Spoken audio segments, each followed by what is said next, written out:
Hey Nate. Good evening. How are you? Good. Very excited that we are concluding a second tractate this evening. Yeah, my gifts for everybody aren't here yet. Oh, yeah. Gifts for all the Talmudists.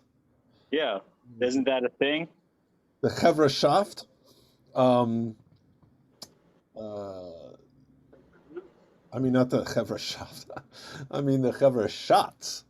That's Yeah. what we call the shots is shot. What are shots? Shot. Well, we just like to get gifts, See, whether it's a thing. not shots. God, I don't know. Maybe I got COVID brain. Chevra Shas is what I meant. God, for the Shisha Sidrei Mishnah. Um, well, the idea is that we have food. Like I have my some very fine Welsh whiskey and some Moosehead lager. Oh, nice. It is 95 degrees here, so we have water. Oh, good for you. Yeah, I made the mistake of going thinking, well, I'll do a little exercise. I'll ride my bike to the library, pick up the two books that I have sitting there, and I got back and was could barely breathe. So that was very dumb. Yeah. What happened? Oh, I was saying that it's so hot today that Oh, yeah. I thought I'd just take a short bike ride over to Riverside Library to pick up a couple of books I had on order on hold. And by the time I got back to the synagogue, I was having a little hard time breathing. So that's like very dumb. And I was dripping in sweat. Um, Yeah, I, I can believe it. all right, let's see here. You're okay, though. Yes, I'm fine. I'm fine. You're okay. I'm just fine. Um, okay, where are You we? can read a long list of things you're not supposed to do in this weather. Right, yeah, I know. Okay. All right. Now I don't know if we're going to have. Well, I'm hoping Ezekiel join us in a minute, and then where are we here? We started at 4:05. Okay, 4:05. Let me want to start here. Yeah. Okay. Well, very excited that this is our second tractate that we are finishing. And oh, you know what? I just need to hold on here. I got to do one thing.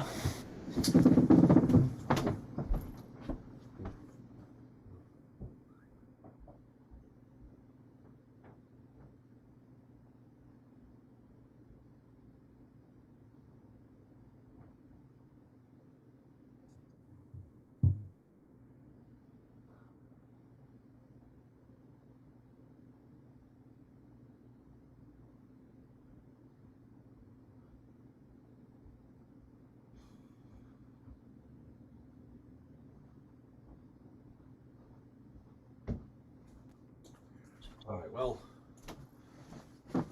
if Ezekiel and his family are on, and the Clemens family asked for they just wanted to come and see the ending of the Siyum with us tonight. If they come, we'll actually have a minion, and we can do the Hadran. Otherwise, we'll just complete it. All right. So let me pull this up here. What is the Hadron? I'll show my ignorance. The Hadran is the statement, the concluding prayer, I guess you'd call it, that you recite after the conclusion of a masechet, and it means to return. Or hadar is in this case. I mean, I think that's what it is. Um, Either that or it comes from the word hidur, which is to No, hadran alach. No, it comes from the word. Here, I'll show you. The very bottom of the page. But that was, Let's see if I can. I see. Yeah. Yeah, I see. Oh, you've got it. Yeah. It says, Hadran alach, we shall return to you.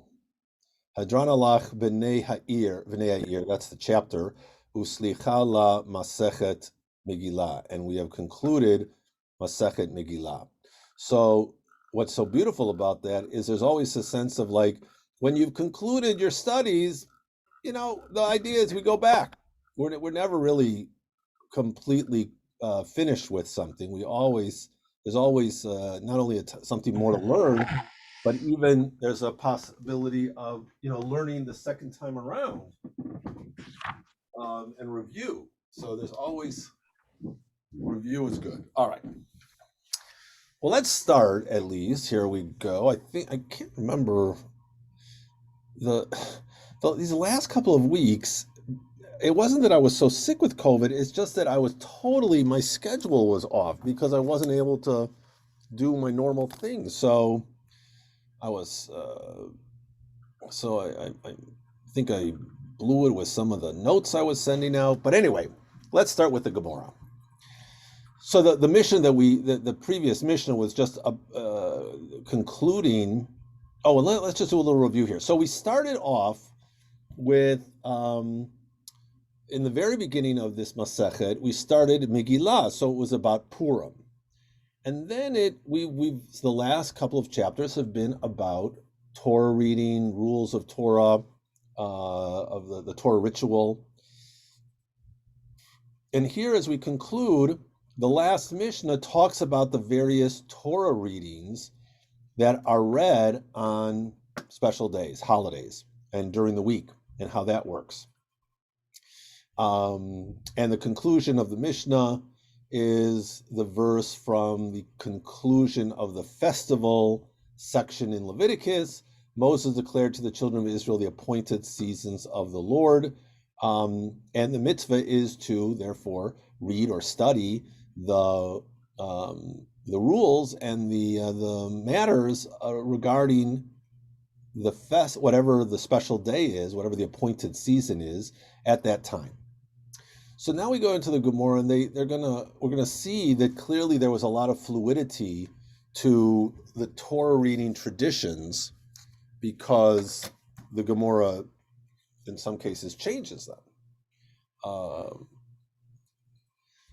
So it starts here, Tanu Rabbanan b'Pesach korin b'Parashat Modot umaftirin b'Pesach Gilgal. So there was a Baraita that says, on Pesach, we read from the section about Pesach in Leviticus. This is the Levitical section on festivals, and the Maftir, the Haftarah, comes from Joshua, where it's the first Pesach outside of, it's first Pesach in Israel is what it is. The Ha'idna the Ika Treyome, but today. We have 2 days because, of course, this is the Babylonian Gemara, so they're in the diaspora, and the Yom HaKama b'Pesach Gilgal u'Lemachar b'Pesach Yoshiyahu. So, hey, John. Hi. So yeah. So, how long has the tradition of the 2 days existed, and where does it come from? Well, that's also in the Talmud, and it comes from the fact that it was the Talmud explains that the idea to declare it's the new month, they had to declare it in Jerusalem. And then and there was a whole ritual around that. They had to bring witnesses to say that they saw the new moon, and then they would ask questions to make sure, because they knew where the moon was supposed to be, and they had to verify that the witness had actually seen the new moon after the moon had waned. And when they determined that, they would send runners out to the communities to let them know, hey, today is the first day of the new month. We've declared it, because and there are midrashim that talk about how Israel, the people, have the right to declare the calendar. It's not God. It's not like an objective reality. The angels don't have a right. It's the people of Israel. So And they would say, neither do the Babylonian astronomers. I mean, Babylonia had really accurate astronomy at that oh, time, that's incredibly accurate. well, look, So, they knew, as I said, they knew even that the calendar was fixed in the 4th century, and even okay, before that, they knew the calendar. They could fix it. It's just that they had this tradition that the court in Jerusalem has to determine when the new moon is. So they would send out runners or have some yeah, no, other, yeah. that's the kind of thing I learned as a kid, but having learned something about science in Mesopotamia a couple of years ago, and started thinking about it and decided it didn't make great sense. Oh, well, the other community. So as the Jewish community got farther away from the center, then they couldn't rely on those runners because it really didn't matter. Like Rosh Chodesh, if you didn't know exactly when Rosh Chodesh was going to be, okay, but if it was Rosh Chodesh Nisan, you wanted to know when Pesach was going to be. So if it would take more than 2 weeks to get to wherever your community was, then you would miss. You wouldn't know exactly what day you don't want to miss Pesach. So they realized that since every month is approximately 28 and a half days, basically, no, it's 28 and a half, no, 29 and a half. No, 28 and a half. Yeah, 28 and a half days. So the 29th day, if the month ended on day 28, so the 29th day was going to be the new moon. If it was 28 and a half, then it would be the third, you'd miss a little, it's a little bit past the 29th day, you'd be the 30th day from the previous month. And so therefore they knew that it was either one or the other days. So Pesach is either going to be the 15th, which is basically 45 days from the previous month, from the month before, or 46 days. It's got to be either one of those days. So that's how they determined that they started observing 2 days just to be sure. So it's either one or the other day. So that was so already in the Talmudic period, and obviously in Babylonia, the Babylonian exile was from the 5th, well, it's got that wrong, the 6th century before the Common Era. Yeah, there were already excellent astronomical tables for, that were accurate about when there would be an eclipse 200 years later and things like that. And it's astonishing.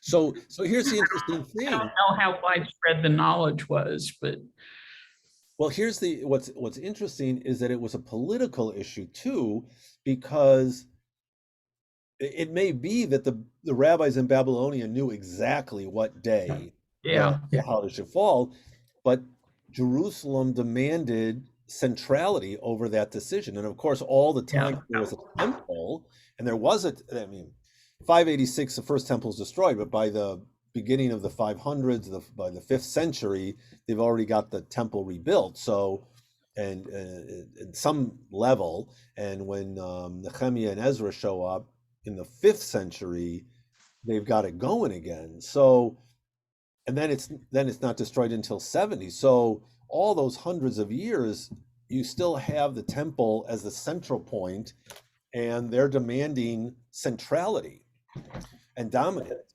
So it was also a political issue. That sounds like the real issue. Oh, absolutely, absolutely. So the Babylonians would have known the dates. Yeah.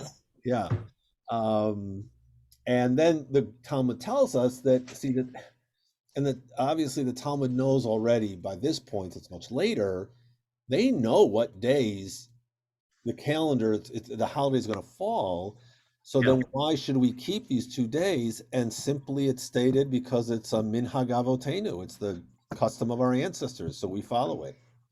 And that's why the reform movement and a lot of people in the conservative movement have said, all right, enough already. You know, there was Right, we right. know what day the holiday is going to fall. We know it's what day is the 15th of Nisan. We don't need to observe 2 days.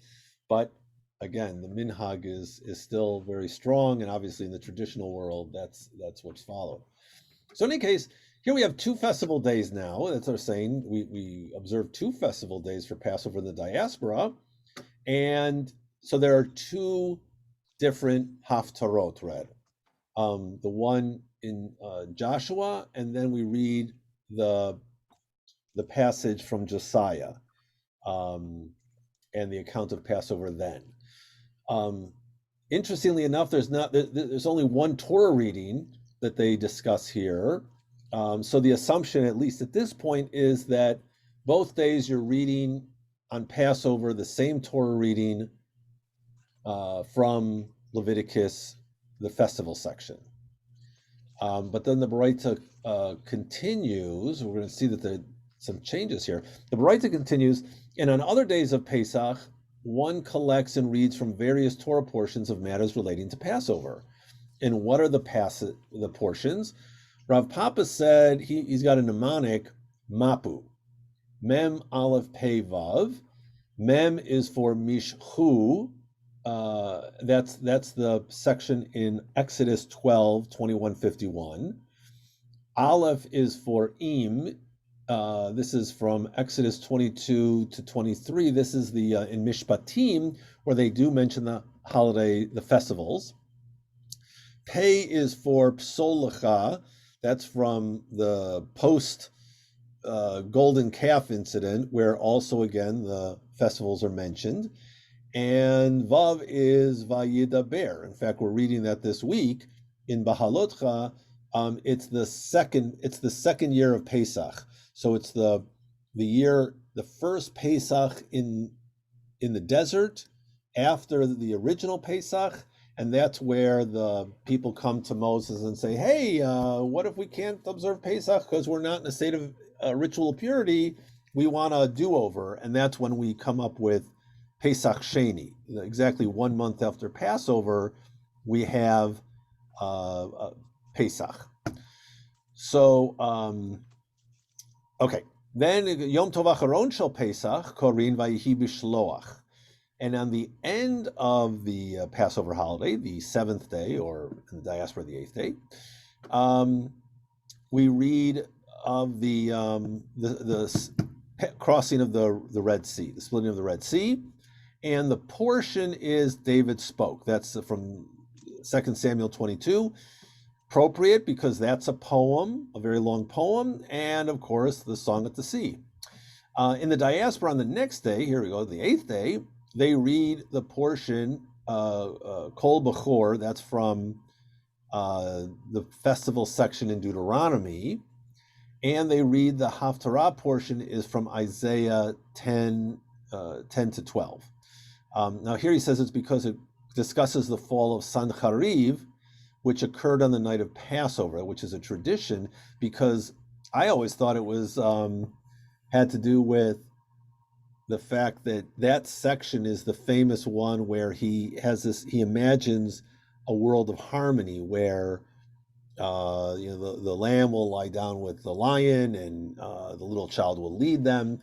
And I always thought it had to do with the fact that it's Pesach represents the great redemption, that the first great redemption, and then what we read of in Isaiah chapter 10 and 11 is the coming redemption, which will be even greater. It'll be a universal redemption.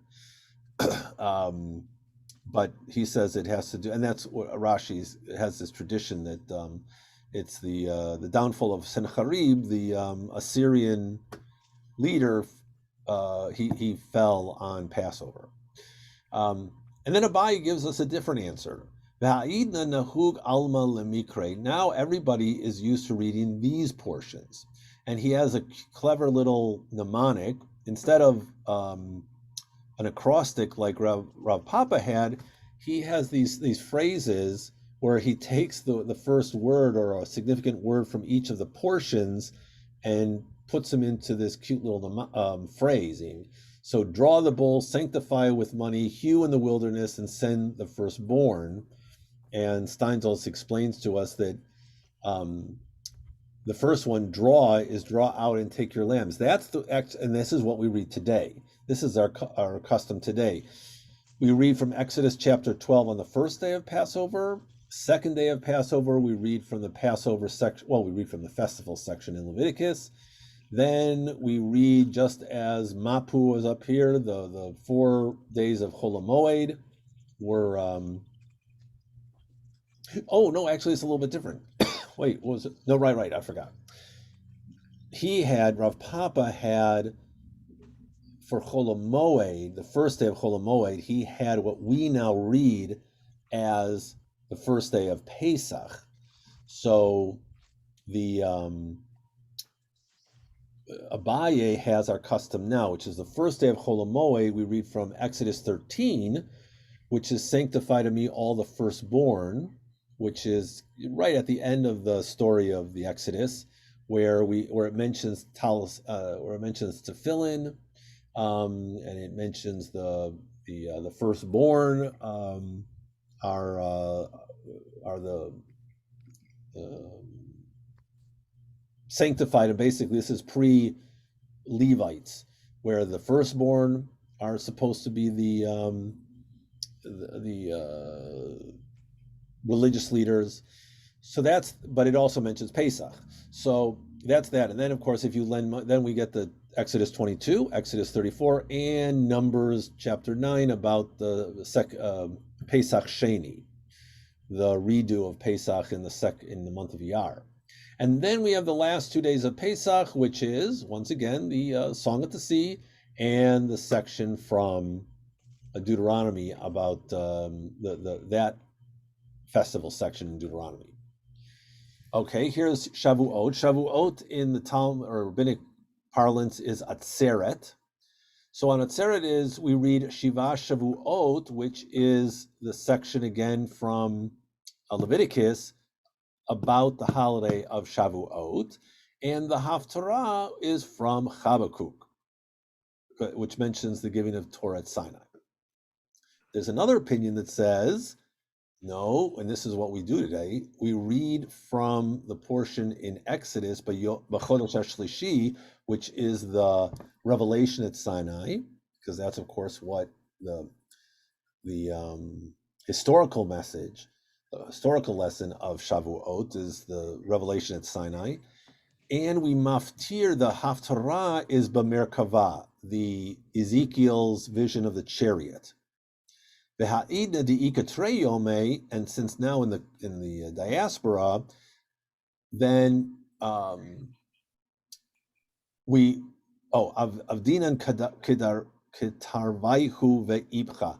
We read exactly all these portions we've mentioned, however, we reverse them. So the first day we read the section on the revelation at Sinai. The second day we read the section from from Leviticus on the holiday of Shavuot. Rosh Hashanah b'chodesh hashvi'i. Okay, on Rosh Hashanah we read the portion on the seventh month and the first day of the month. That's from the section in Numbers, which talks about the holidays and the special offerings, and the Maftir. Oh, so Rosh Hashanah, the reason why we're doing that is, wait, what am I talking about? Yes. It's the section in Numbers of the offerings. And this is a section about Rosh Hashanah, the 7th month.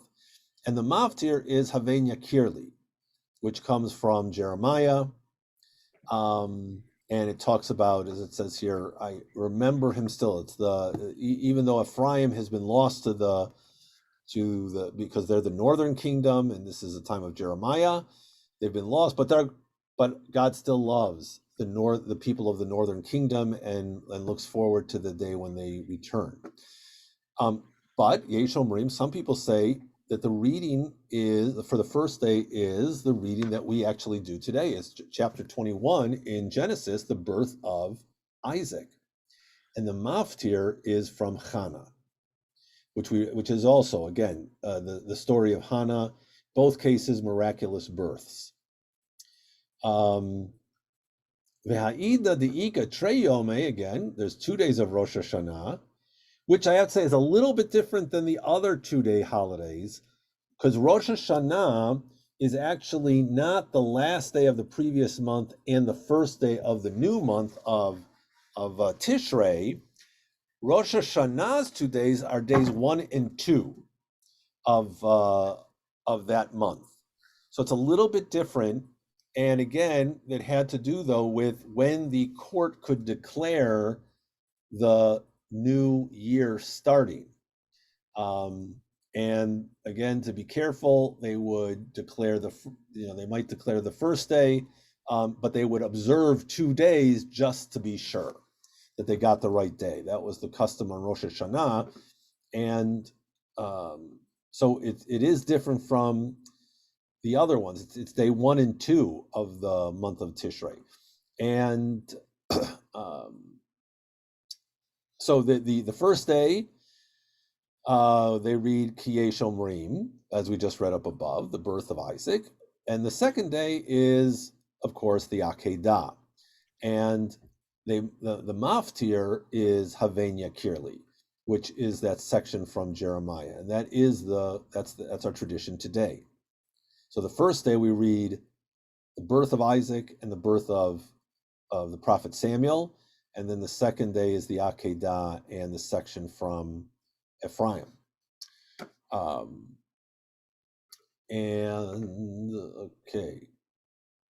Okay, here we go. B'Yom Kippurim, Korin, Achrei Mot Umaftirin, Ki Cho Amar Ram Venisa.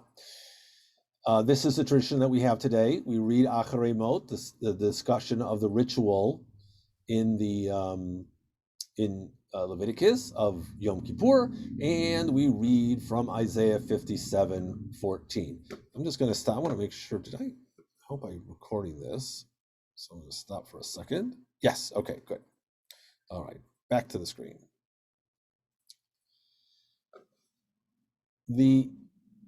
Now, having mentioned the Haftarah, we get this new section which has nothing to do with Torah readings for the holidays, but it's related to. Oh wait, I missed one. The afternoon we do have Torah reading as well, which is the same one we read today. I know the Reform movement has a different tradition, but we read Leviticus 18 about forbidden sexual relations. It follows the reading on. You notice it's just the next reading over. And then the Haftarah in the afternoon is the book of Jonah, which we continue their custom today. In the Haftarah portion in Isaiah, there's a verse which is now going to be referenced. Amar Rabbi Yochanan, Kol makom she'ata motzei gvurato shel HaKadosh Baruch Hu. Everywhere you read in the Bible of God's greatness, ata motzei an v'tanuto. You'll read of God's humility. Devar zeh katuv b'Torah v'shanui b'nevi'im u'mishulash b'ktuvim. So you have an example. We're going to get an example from Torah, prophets, and the writing section. So in Torah, the verse is in Deuteronomy chapter 10, Ki Adonai Elohechem hu Elohei Elohim v'Adonai Adonim. God is the God of gods, the Lord of lords. But right afterwards, it's written, Osei Mishpat Yatom ve'Almanah, who does justice on behalf of the most vulnerable people in the community, the orphan and the widow. In Nevi'im, here's this verse that is found in the Haftarah for Yom Kippur, Ko Amar Ram v'Nisa Shochein Ad v'Kadosh. Thus says the high and lofty one that inhabits eternity, whose name is sacred. But right afterwards, we read the next verse, which is Ve'et daka ushval ruach, that in the high and holy place I dwell with him that is of contrite and humble spirit, to revive the spirit of the humble and to revive the heart of the contrite ones. So you have these two verses again next to each other, or actually it's the same verse, one after another. God's greatness and God's humility, God's concern about the the most vulnerable. And then finally, you have in the Ketuvim, the writing section, a verse from Psalms, chapter 68.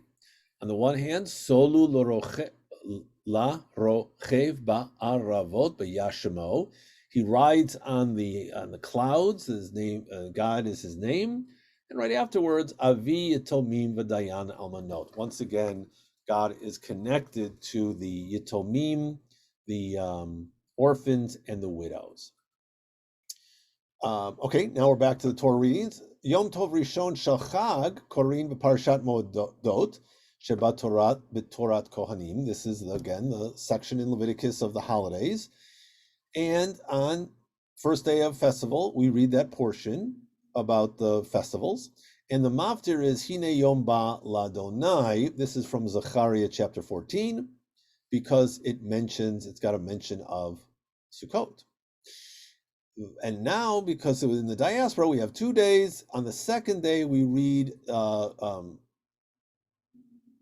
same portion as we read on the first day.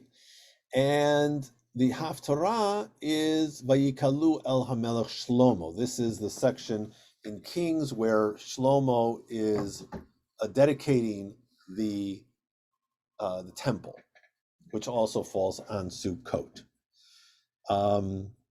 And because I'll just say that the sacred space dedications always fall on Sukkot. And to double down on that, this holiday of Hanukkah in the book of Maccabees is obviously a dedication, the rededication of the temple.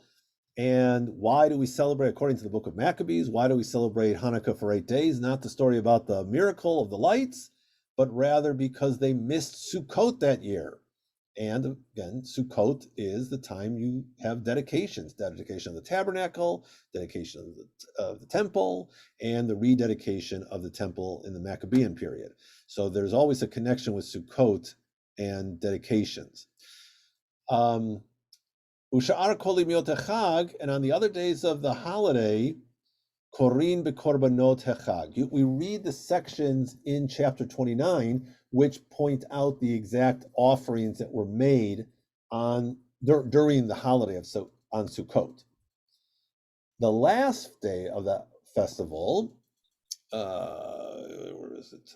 Oh, it's just called Yom Tov Acharon, the last day of the festival, is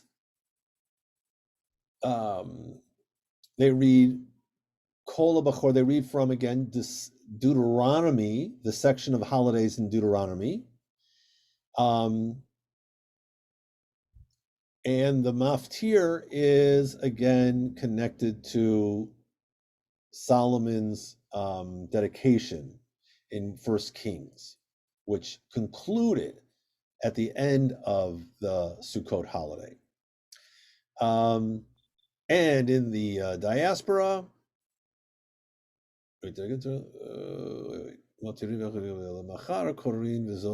yeah, and in right, that's what we said. Wait, how did I get confused here? On the last day of the festival, we read Kol Bechor, that's from Deuteronomy, and they read the section 8:5. On the next day, the second day of the 8th day of assembly, they read okay, I did miss something here. Lemachar korin v'zot habracha, and they read the last section of the Torah. That's from Deuteronomy. That's the very end of Torah, which of course we're familiar with, because for us that is Simchat Torah. In Israel, where it's just one day, Shemini Atzeret and Simchat Torah are combined. And they do read V'zot HaBracha. They read the conclusion and not the section from the Deuteronomy and the holidays. Now, there is a difference with the Haftarah from us. Here it's saying that the maftir is in Solomon stood, another reading from that dedication ceremony. But of course, we read the beginning of Joshua, the very beginning of the Nevi'im section of the Tanakh. Amar Rav Huna Amar Rav. Rav Huna said that Rav said, when Shabbat occurs on the intermediate days of the festival, here are the intermediate readings. We read on either of these, whether the Chol HaMoed Shabbat, we read the section from Exodus chapter 33 to 34, which also includes at the very end of that section the festivals.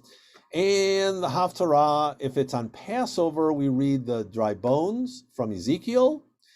And on Sukkot, also from Ezekiel, the war of Gog and Magog. And they explained here, so the dry bones is, I always thought, again, I thought it was because, again, Passover is about rebirth, and so they read the portion of the dry bones that come back to life. But according to a midrash, maybe they even explained it here, it is because there was a, no, they didn't explain it here, that I guess there was a midrash that there was a group of Jews who left Egypt before the Exodus, and then they all died. They were wiped out in a war. And so that's whose bones that Ezekiel brought back in that vision. So that's why we read it, because these guys were leaving, they were trying to get out of Egypt earlier. And so I guess to honor them, we read this Haftarah. And then the Armageddon, the war of Gog and Magog, is going to occur at supposedly at a time of Sukkot. Here's the readings for Hanukkah and Purim. Yeah, Hanukkah we read from the section in number 7. We just recently read it, the tribal princes and their gifts. The Haftarah comes from the actually this week's Haftarah as well, the lamps of Zechariah. That's the vision of where in his vision he sees this lamp.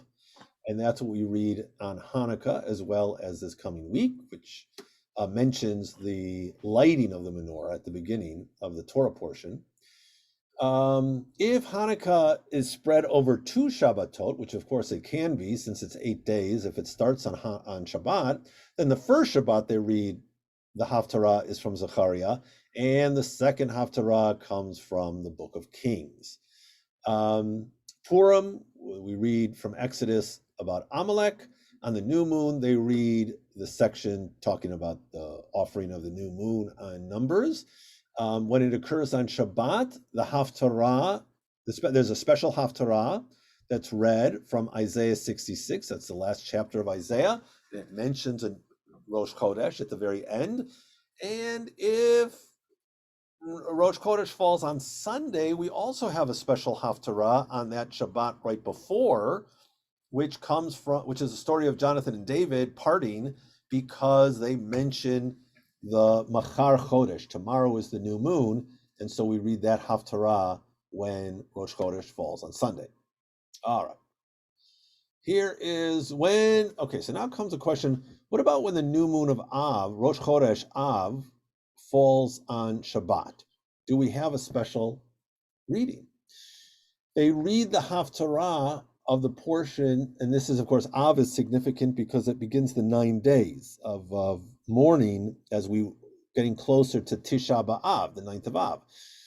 So there is a special reading from the very beginning of Isaiah that we read on these, if Rosh Chodesh Av falls on Shabbat. And then here it explains, it should explain, nope, okay, doesn't explain what I was looking for. The today though, it's actually, we read this Haftarah, not if Rosh Chodesh Av falls on Shabbat, but the Shabbat before Tisha B'Av. So it's usually, well, it's never going to be on Rosh Chodesh, because it's going to be because that would be 9, yeah. So but sometime in the week when Tisha B'Av falls. In any case, so why does it say in that section they were a burden to me? my soul hates your festivals. I'm sick of them, and they were a burden to me. So what does it mean they were a burden to me? So the Holy One said, it's not enough for the Jewish people sinning before me, but on top of that, I've got to go through like all of these these legal reviews, these appeals that really, take up my time, cause a lot of a lot of extra work on my part. So they're a burden to me as well. On Tisha B'Av, the Haftarah is here it states it's from, again, that same section in Isaiah chapter 1. The Gemara asks, what Torah portion do they read? It is taught in a Baraita that others say they read the portion containing, if you will not hearken to me. That's the curses, I think, in chapter 26. No. It's it's right after the festival section. And Rabbi Natan Bar Yosef says, no, the portion is from Numbers 14. How long will this people provoke me? Some say it is how long shall I bear with this evil congregation, a little farther down in chapter 14. This is right after the spies. The Gemara comments that Abaye said nowadays we read this portion from Deuteronomy, which is the portion that we read today. Ki tolid banim uvanot. When you beget children, and they read the Haftarah, the portion, I will utterly consume them, from Jeremiah chapter 8. And that's actually the custom that we read today. Okay, well, then we go back to these Mamadot, which we learned in Tanit, that in the non-priestly watches, that is when the community's local priests go up to Jerusalem for their 2-week duty, the locals read every day a Torah portion, and it's the creation story. Well, why? Why is it the creation story? And Rabbi Ami explains, because if it were not for the non-priestly watches, for it wasn't for these mamadot, which really means if it wasn't for the fact that we had a temple and there were offerings being given, which again, the temple and the offerings are supposed to bring the Jewish people and God closer, heaven and earth would not endure, because it's stated from Jeremiah, were it not for my covenant day and night, I would not have set the statutes of heaven and earth. That is, if it weren't for the covenant I made with Israel, then what's the point of the whole world? And with regard to Abraham, it's written, he says, remember that Abraham goes to war against the 4 kings from the east, wins the war, gets his nephew Lot back, and after he's victorious, he says to God, how do I, you made all these promises to me, but how do I know that I'm going to inherit it? Because I'm getting older, I'm not having any kids, and I just went to war, I could have been killed. So then Abraham said before the Holy One, Master of the universe, perhaps the Jewish people will sin before you, and you will do to them as you did to the generation of the flood and the generation of the dispersion. That's the Tower of Babel, and you'll completely wipe them out. And God says, well, I'm not going to do that. He said, well, how do I know?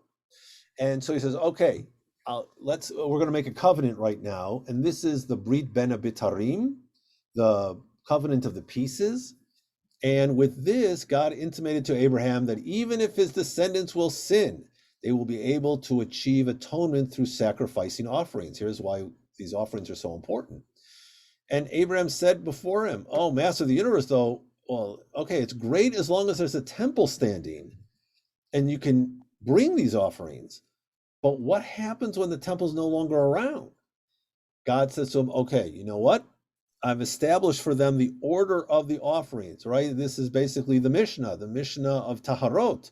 And you're going to know what in Kodashim, and you're going to know about all these offerings. And so you know what? You can't offer the offerings, but you can study about them. Whenever they read these portions, Makrivin lefanai korban umochel ani al kol avonotehem, I will deem it as if they sacrifice an offering before me.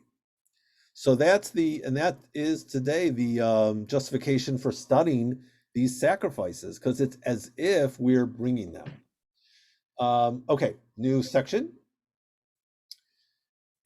B'taniot, brachot uklalot, ve'in mafsikin beklalot. Okay, so on fast days, according to this section, or according to the Mishnah, I should say, the congregation reads the blessings and curses from Leviticus 16.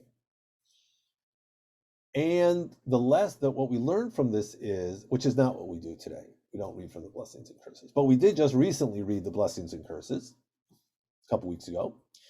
And one may not interrupt. No, it's not chapter 16, it's chapter 26. That's a little mistake.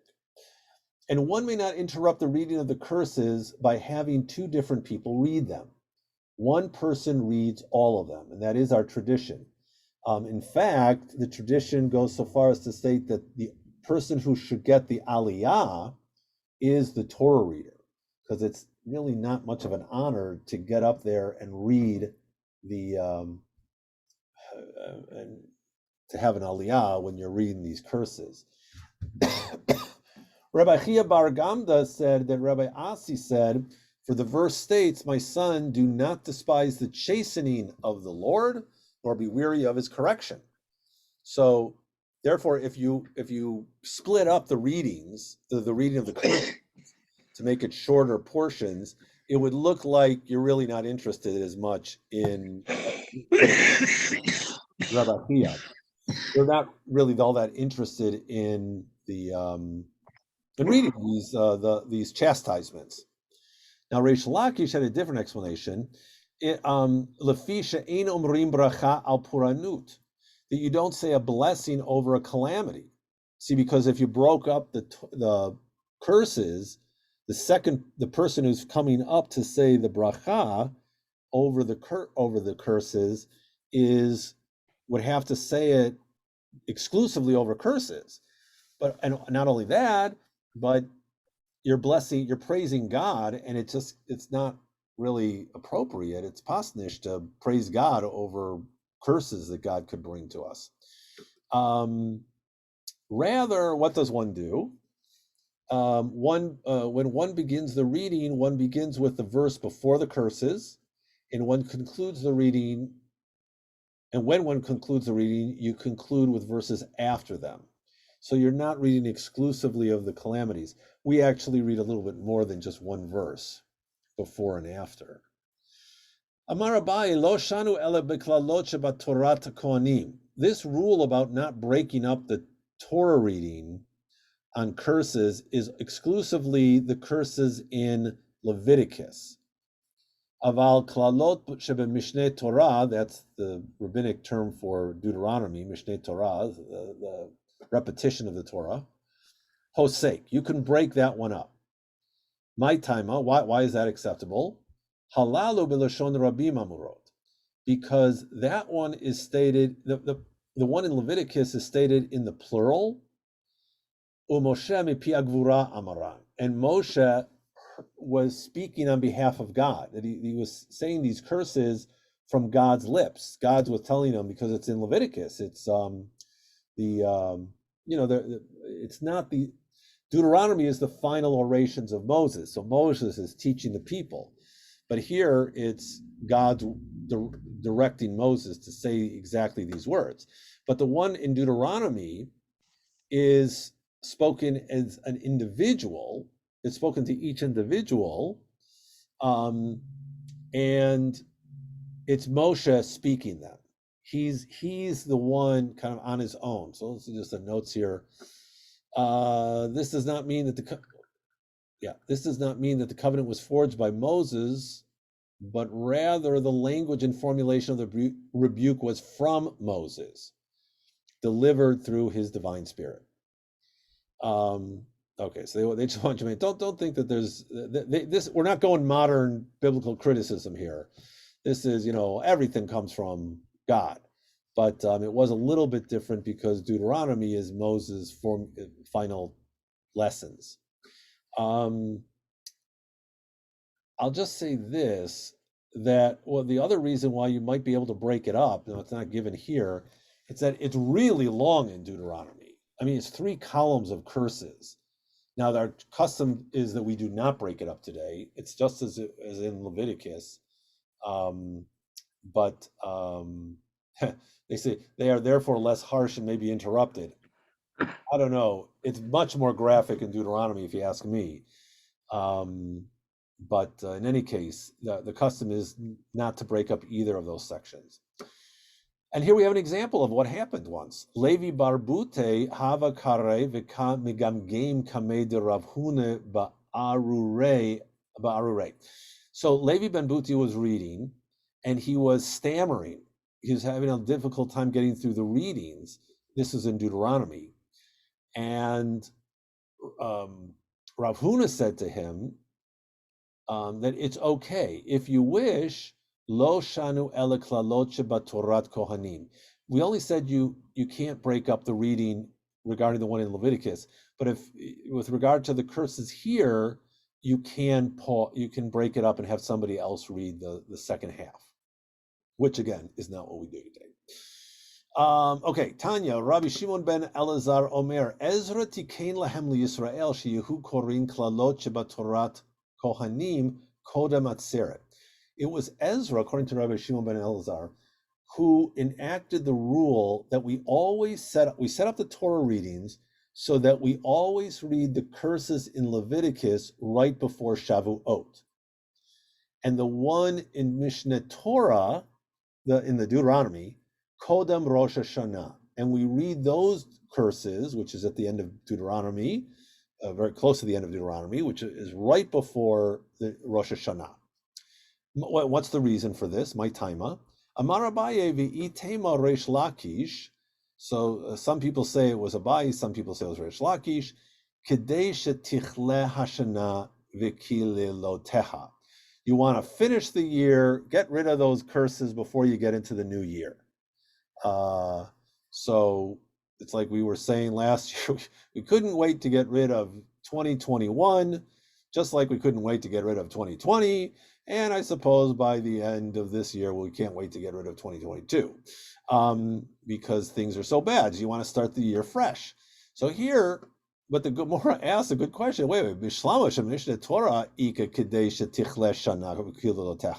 Okay, so we make sense when you say Deuteronomy's reading of the curses should come before Rosh Hashanah because that is the end of the year. But in Leviticus, Atu Atzeret Rosh Hashanah. Well, wait a minute. What new year are we concluding at the time of Shavuot? Shavuot's in the summer. The answer is that in Rosh Hashanah, we learn that there are a number of new years, and there are a number of times when God judges the world. And Shavuot is the time of year that God judges the world concerning fruit trees. So since that's a period of judgment, just like Rosh Hashanah is a period of judgment, it indicates that Shavuot also has the status of a new year. Tanya, all right, another Baraita. Rabbi Shimon ben Elazar Omer, Im yomru lechaz kenim sitor. This is interesting. I don't know if people thought about this, what this means, but and the reason why we're bringing this in is just because Shimon ben Elazar had the last comment. But this is his teaching. If old men say to you, destroy, and Yiladim B'nei, and young people say build, stor ve'al tivneh, then go demolish and don't build. Mibnei shestiratz kenim, because the destruction or the demolishing of the elderly is like building something new, and uvinyan ne'arim, and the building of young people is like destruction, demolishing. And their example is the story of Rehoboam, who was the son of King Solomon, who took over after King Solomon. And they had a little story here. Oh, well, maybe it's just in the commenting here. So when Rehoboam took over, they needed money, of course. They always need money, and they were going to tax the people. And the elders said, don't tax, probably because they had just been taxed through their noses to build the temple. And the young people and his contemporaries who were sitting with him on his council, I guess, said, oh no, too bad for those people. You got to rule with an iron fist. And that led to the rebellion, and that led to the splitting of the two kingdoms. Jeroboam took over the northern kingdoms at that point. So I don't know if I agree with that. I don't know if that's such a great, brilliant thing. When older people say to you, demolish, that means that's a form of building? I don't know. And when young people, I mean, I think I would trust young people if they said build, because they're the future. So I'm not really sure if I agree with that piece of advice. Tanu Rabbanan, another Braita. Makom shemafsikim b'Shabbat shacharit sham korin b'mincha sham korin b'sheni sham korin b'chamishi sham korin l'Shabbat haba'a, divrei Rebbe Meir. This is very interesting. And I know one congregation that tried to do this, that is to shorten the Torah reading, but to keep the weekly readings intact, so that you're reading the entire Torah reading of the week, but shortening it a little bit on Shabbat. They were following this idea of Rabbi Meir, who says what you do is Shabbat afternoon, you pick up the Torah reading wherever you finished on Shabbat morning, and you read a passage, and then on Monday morning, you read the next passage. Thursday morning, you read the next passage, and then on Shabbat morning, you conclude that week's Torah portion, whatever you didn't finish. That's Rabbi Meir's approach. But Rabbi Yehuda says that what we do today, you read the same portion Shabbat afternoon, Monday morning, and Thursday morning, and then come Shabbat, you start from the beginning of that Torah portion and you read through the entire portion. Rabbi Zera explains that is the halacha. The question then is, after he says, well, that's the halacha, that's what we follow.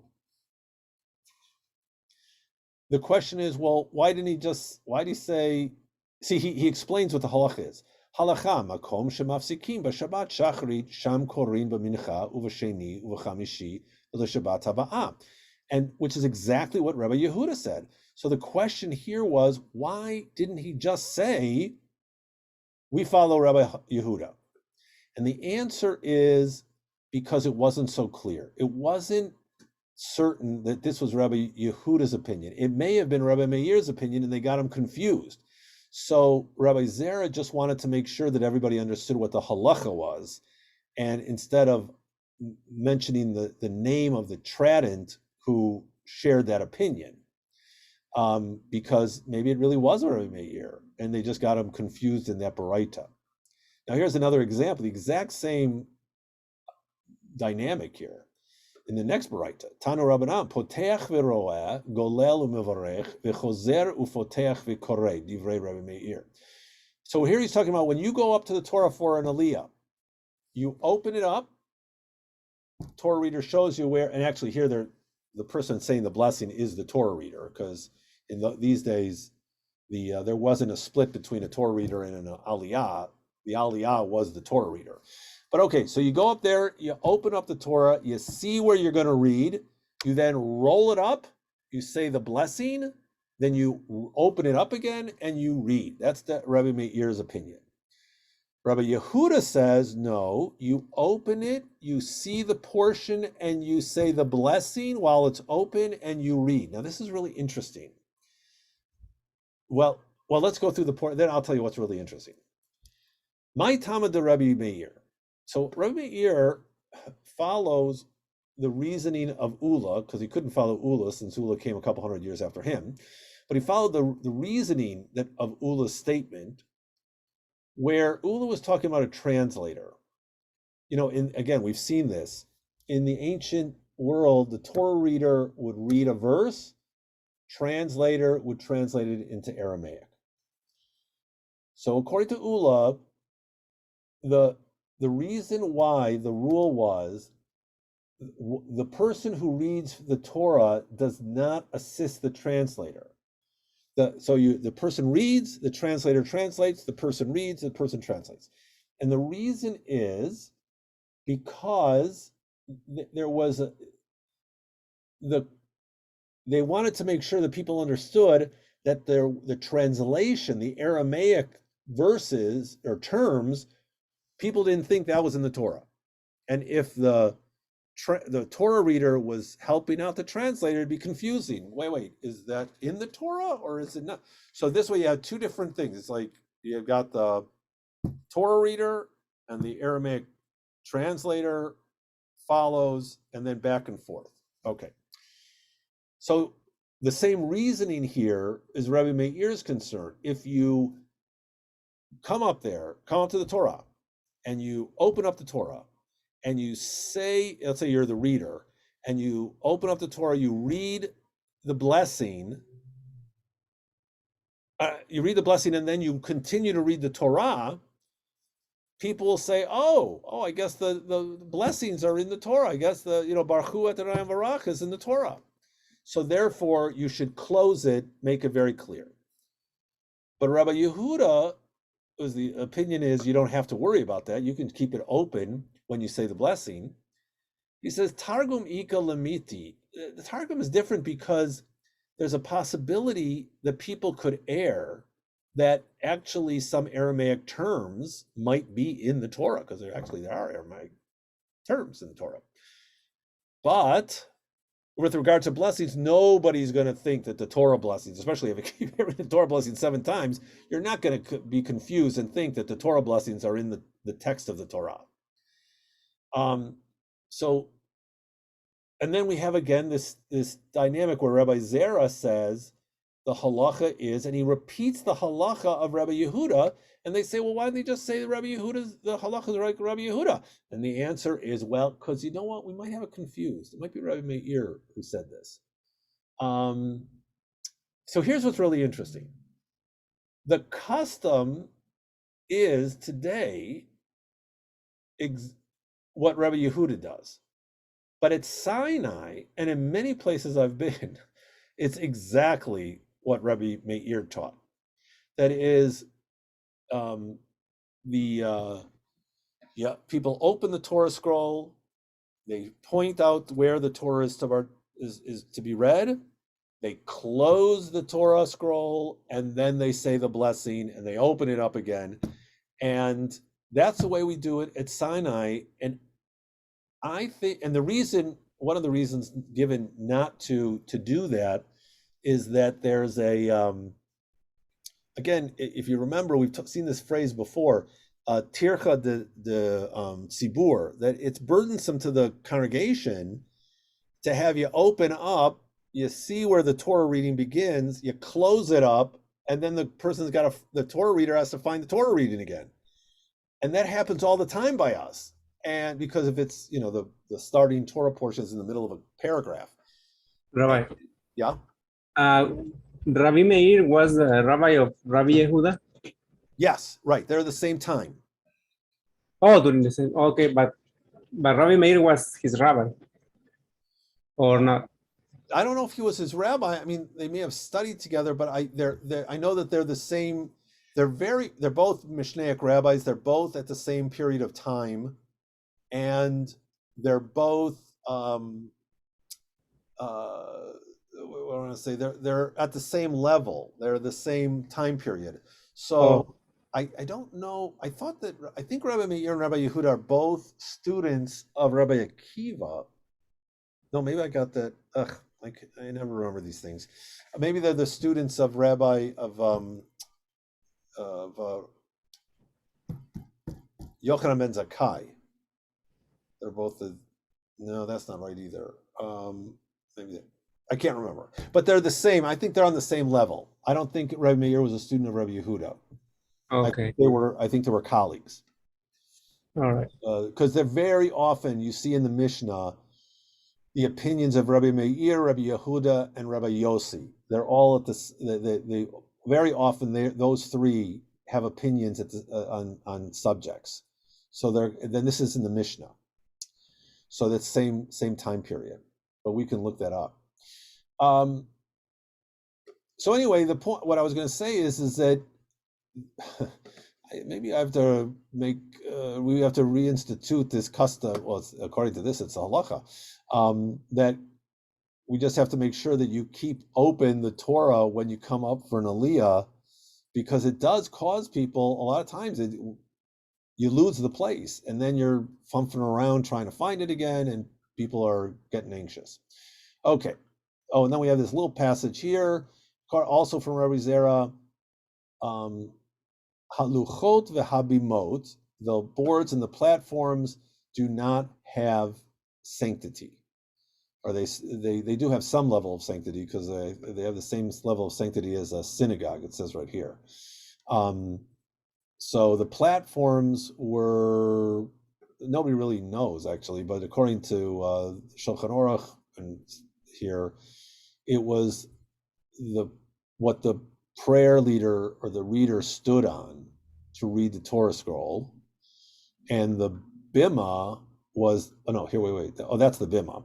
The luchot, the boards, the boards are upon which children have written words of Torah as part of their Torah study. That's one possibility. Another possibility is that a board on which the translator was standing. So it's not clear what some of this was. Okay. Rabbi Shefatya. Now we get a number of rules from Rabbi Shefatya as we're getting close to the end here, that about the ritual of the Torah reading. This one, I can't figure out the reality of it. We can look at the comments here, but I'm trying to figure out how this makes sense. Okay. Amar Rabbi Shevatya, Amar Rabbi Yochanan. Hagolel Sefer Torah tzarich shiamidenu al hatefer. Oh wait, sorry, this one makes sense. It's the next one. When one furls, when you roll a Torah scroll, one should position it so that it closes on the seam between two sheets of parchment. This is also true about Hagba. If you're doing Hagba, you're lifting it, it's really better to roll it so the seam is in the middle, because if it were ever to tear apart, then it'll tear apart at the seam and you can sew it up again. But if you pull it and the parchment tears in the middle, well, now you got a real problem. So that is a good rule of thumb, to always try and roll it up or lift it when you're lifting it with the seam in the middle. Here's his next lesson from Rabbi Shefatya in the name of Rabbi Yochanan. When one rolls a Torah scroll from one section to another, he should roll it from the outside. Now, here's how he explains it. He should position the scroll so the two rollers are parallel to him, and then roll the scroll by rotating the farthest roller away from him by rotating it towards himself. And he should not roll it from the inside by rotating the roller nearest to him away from himself. Because if he does this, he'll lose control and the scroll could roll away from him onto the floor. The way that's described, I read it here, I read it, Joshua Culp had an explanation, the art scroll. It sounds like a person, and it must have been a really small scroll. It's like you've got the scroll on your lap and you're trying to roll it. And it's like you've got one roller on your lap and one roller above. And so the outer roller should roll it from the outside and not the inside, because you might drop it, or you lose control and it could roll away. Or maybe it's one is closer to you and one is farther. But I'm trying, like, you'd never be able to roll our Torah scrolls on your lap. They're too big. So I don't know. That was very confusing to me. Let's see that he has a note here. Yeah, see, he says you should roll it from the outside. Many explanations have been offered for this directive. The commentary here follows the opinion of Rashi. Tosafot and Rosh, Tosafot are the students of Rashi, cite Rabbeinu Hananel, who says the Gemara refers to the furling of the scroll after one has used it. They explain that after the scroll has been lifted up, okay, the person designated to furl it, that's the golel, and tie it, should begin by placing on the outside, the underside of the scroll, the wrapping cloth used to tie the scroll and then wrap it around the scroll.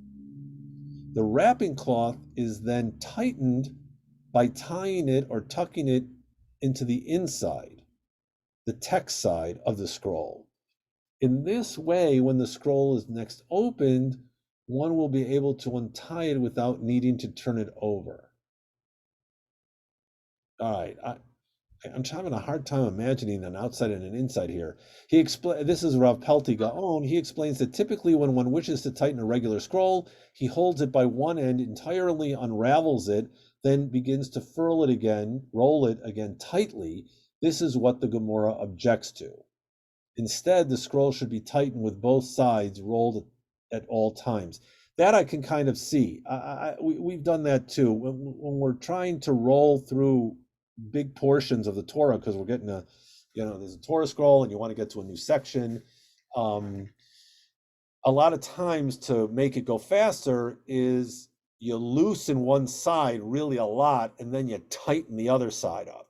But they're saying that's not a good idea because, and here I don't know about it losing control, but you could easily rip the parchment because you've got all this extra loose parchment rolling up that's just loose, and then you're trying to tighten it on the other side. It's better to roll it and tighten it kind of at the same time and work together. Okay, that's how I think his makes the most sense to me. Okay, here's another one from Rabbi Shvatya. If 10 people read from the Torah, the greatest among them should furl the Torah scroll, for this is the most distinguished honor. Here, what it's talking about, the biggest honor is Hagba and Galila. In fact, here it's really pretty clear Galila, which is so interesting because we usually see it as one of the minor, right? Oh, everybody wants an Aliyah, but Galila, that's not such a big deal. Well, here it's saying that. What is Galila? Is that covering it? Or? No, Galila is the Hagba lifts it up, and then the Galila is the one who rolls it tight and dresses it.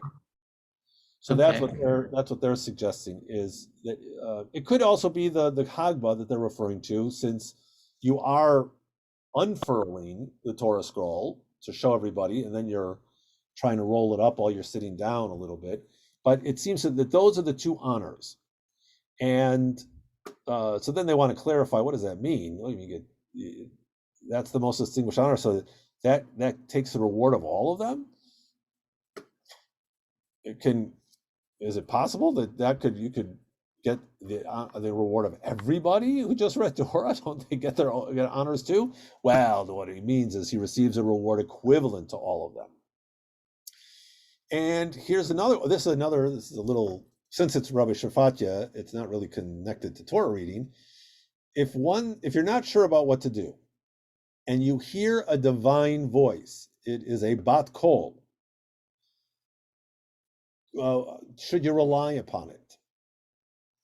And here we're not talking about we usually think of bat kol as like this. This is what Elijah hears, that bat kol, that soft voice in the cave, and God speaking to him through the soft voice. Here it's really not. Here it's mostly like you hear. Here the issue is really more of you hear a voice and it's telling you what to do, and you're like, am I crazy? Or is this sorcery? Is it permitted to follow this? And the Gemara comments that you can. It is okay. If you hear this voice, here's a verse from Isaiah that confirms it. Your ears shall hear a word behind you saying, this is the way, walk in it. So the Gemara then explains, well, what's an unusual voice? Well, if you hear a male voice in the city, that would be unusual because usually the men are in the fields. A female voice in the field, because women are generally not found there. Since the voice is unusual, one need not doubt it, and you can rely upon it. And that applies when the voice repeated its message and said, yes, yes, and when it says no, no, especially if it says it double. If you hear it say, hein, hein, then that's a good indication you should follow that direction. Or lav, lav. If you only hear it once, it may not be such a clear direction. Okay, now we're back to Rabbi Shafatia and rules about Torah reading. And Kol hakoreh belo ne'ima v'shoneh belo zimra alav ha'katuv omer v'gam ani natati lahem chukim lo tovim. It's pretty tough here. Anyone who reads Torah without a melody or studies the Mishnah without a song, because usually, remember, the Mishnah was an oral text, so you're studying it by memorizing it, and obviously it's easier to, well, it just is easier to memorize by music, with music. If you do it though without these melodies, it's as if the verse is relating to you. I gave them statutes that were not good. No, it was, well, maybe it was Steinsaltz. I mean, it was the other text I looked at. As what? Oh, so this is Steinsaltz. If you study it with music, it shows you're fond of what you're learning, and it does help you learn it. But then Abaye questions us. Wait a minute. Just because Matkifla Abaye mishum de la yada livsumei kala mishpatim lo yechiyuvam. That wait a minute. Just because you're not have a good singing voice, you're gonna say to the guy, "Oh, you've got rules that are no good to live by." No, rather that this is the message. Although you should still learn Torah with, you shouldn't read Torah without proper melody. But okay, he says no.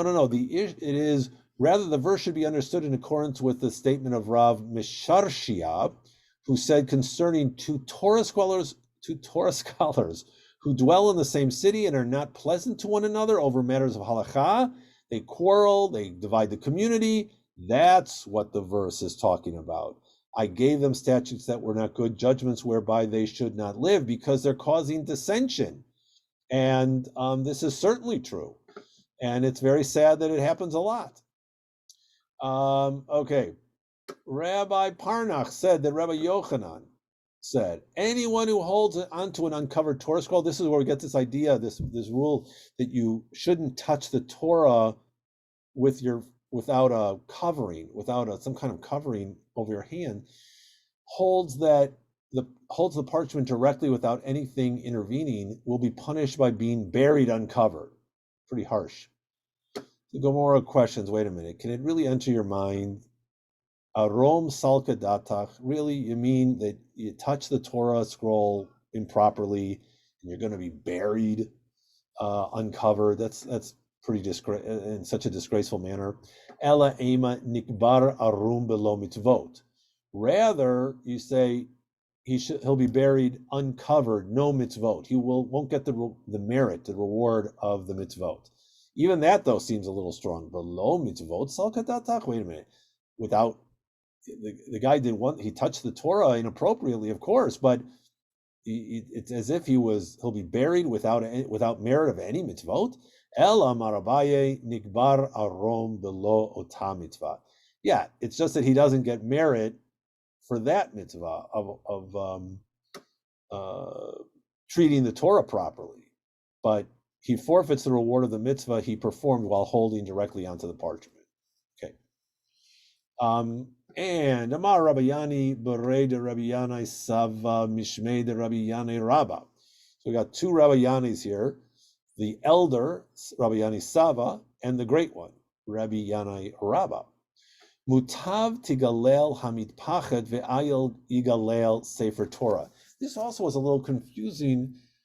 It's proper that the cloth cover of a scroll be rolled around the scroll, rather while holding the scroll stationary, and one should not roll the scroll itself in the cloth in order to cover it.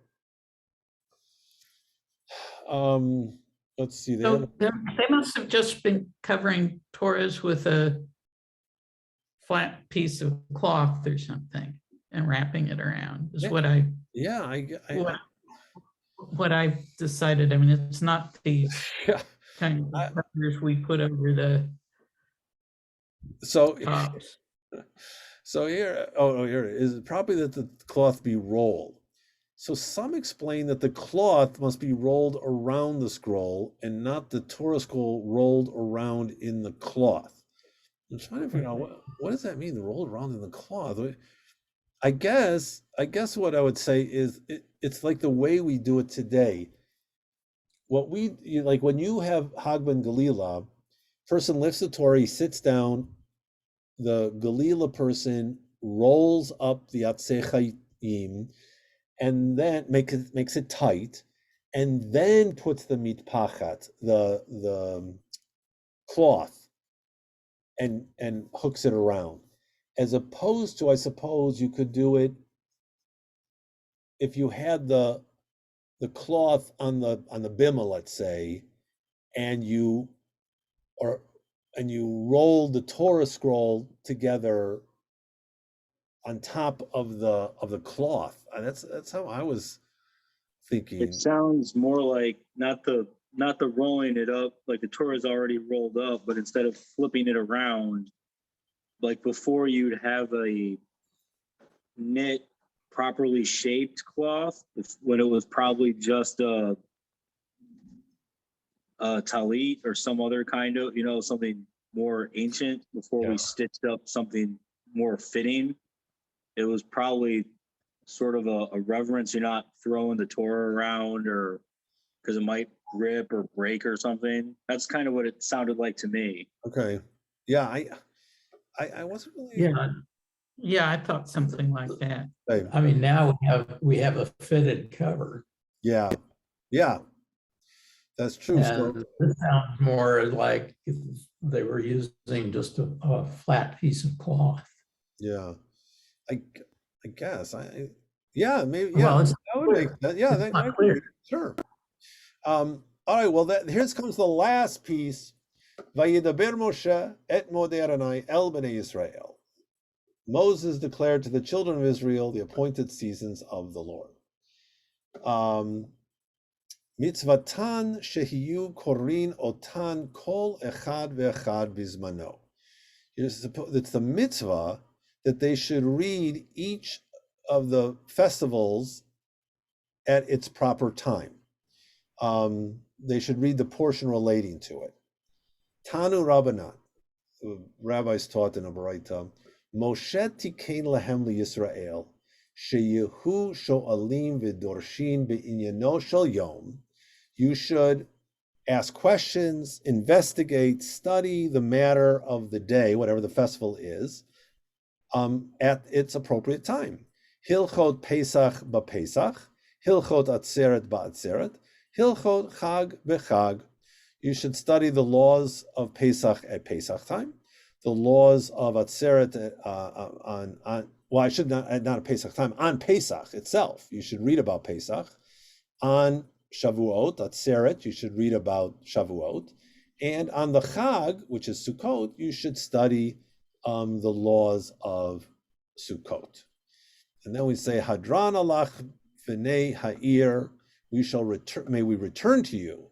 The chapter B'nei ha'ir, uslikala, or slikala, Masechet Megillah.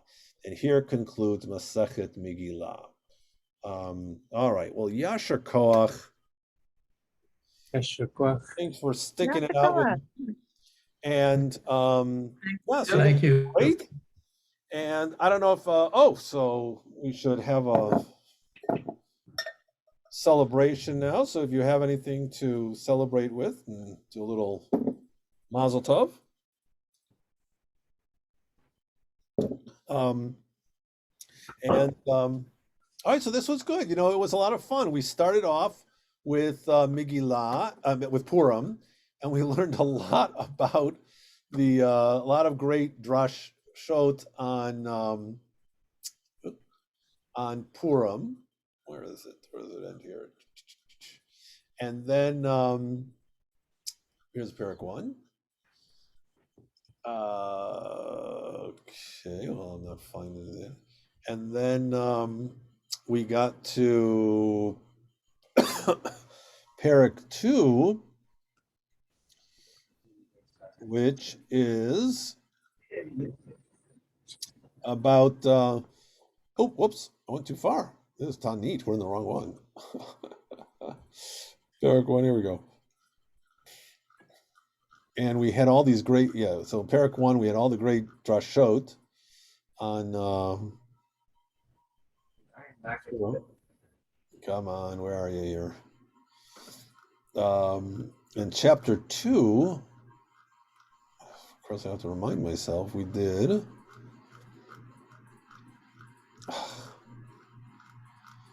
Okay. Parak 1 was pretty long.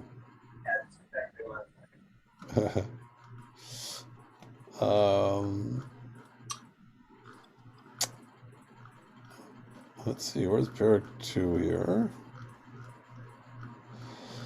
Well,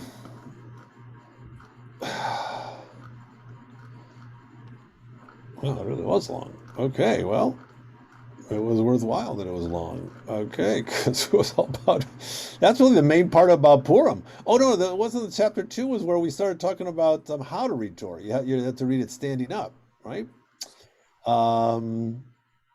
Right, the scroll of Esther and the idea of the scroll of Esther as a book and the scroll, what a scroll is. And when we read the time when we read the scroll, that's what chapter 2 was. And then you got chapter 3 was we moved into other prayers, and here was the summary. Oh wait, that's the introduction. Talks about. This was the then we moved into Torah. When are the times that you read Torah, and who set the Torah reading up? Was it the time of Ezra, and and translation, and the rules about translating the Torah portion, and what position? How are you supposed to read the Megillah? And then in the last chapter we got into the broader issue of Torah readings. So it was, what I liked about this one is it had a lot of real world application for us because we're still following these practices. Sometimes when they start talking about things that we don't do or we're not familiar with, it gets a little hard. But, on page 409, yeah, says about the sacrifices prayers. On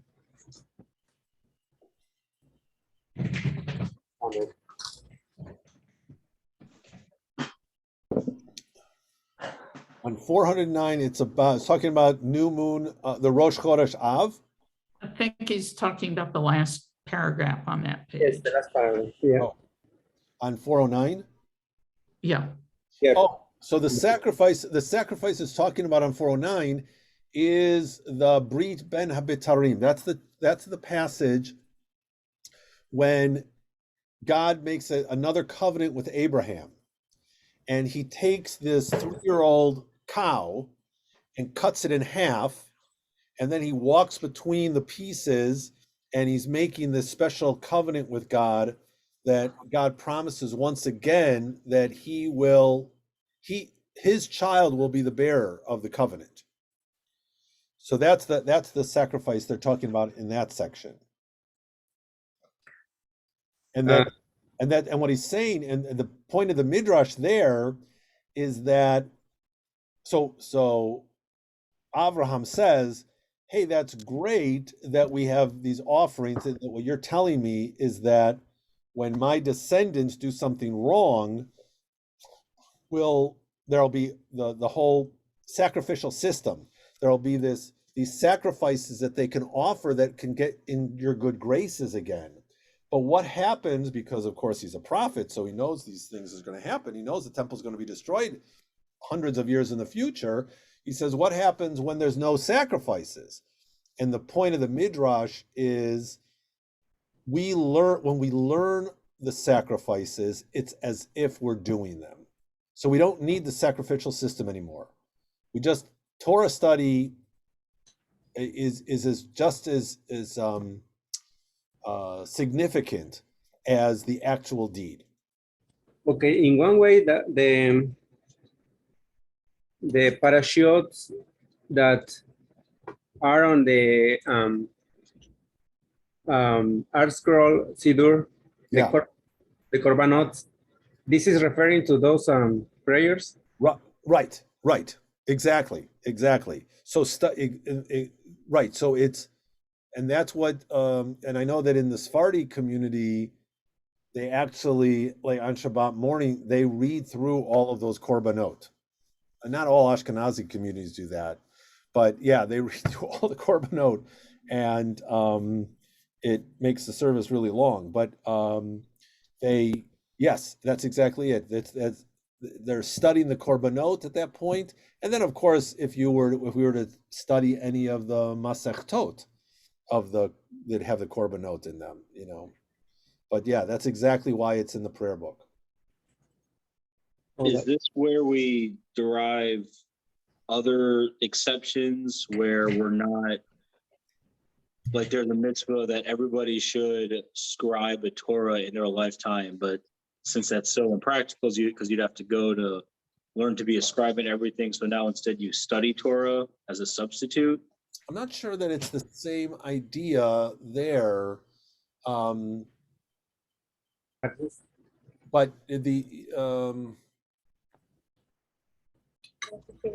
Or is it like just for sacrifices, basically? well, yeah, I think the reason why it's just for sacrifice is because the idea, the destruction of the sacrificial system was really traumatic for the Jewish people, and so it's very interesting because Christians and Jews or early Christians and Jews had different responses. You need, in a world where you have a sacrificial cult, you need those offerings to gain atonement, because atonement reestablishes that connection with God. If you don't have the sacrifices, what are we supposed to do? Christianity basically took a very literal approach to it. They said, you don't need the sacrifices because we've got the big sacrifice. God's self came down, became the sacrifice, and so through that sacrifice, we gain atonement. The Jewish community, the rabbinic community, said, no, we don't need the sacrifices anymore. We've got Torah study. There's another passage, Rabbi Yochanan ben Zakkai says, you have tzedakah and gimilut chasadim. Does the same thing. So there are different responses to the loss of that catastrophic loss of connection with the divine. And so that's why I think it's different here. So the idea, so you can't give the atonements anymore. You can't give the sacrifices anymore to gain atonement. So therefore, all we have is the opportunity to learn about the sacrifices.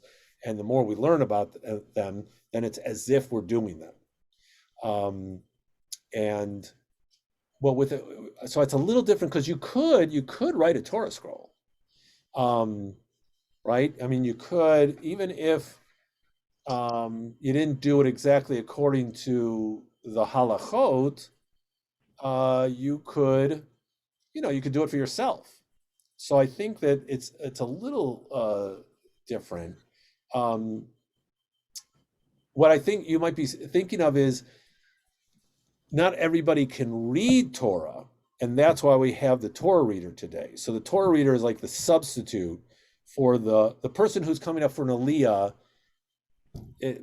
Because Torah reading is challenging, we have a regular Torah reader. We have people in the congregation who know how to read Torah, and then they read on behalf of the person who has the aliyah, which is why when you read Torah, actually the most appropriate way for the Torah reader is to stand to the side of the Torah and let the person with the aliyah stand right in front of the Torah.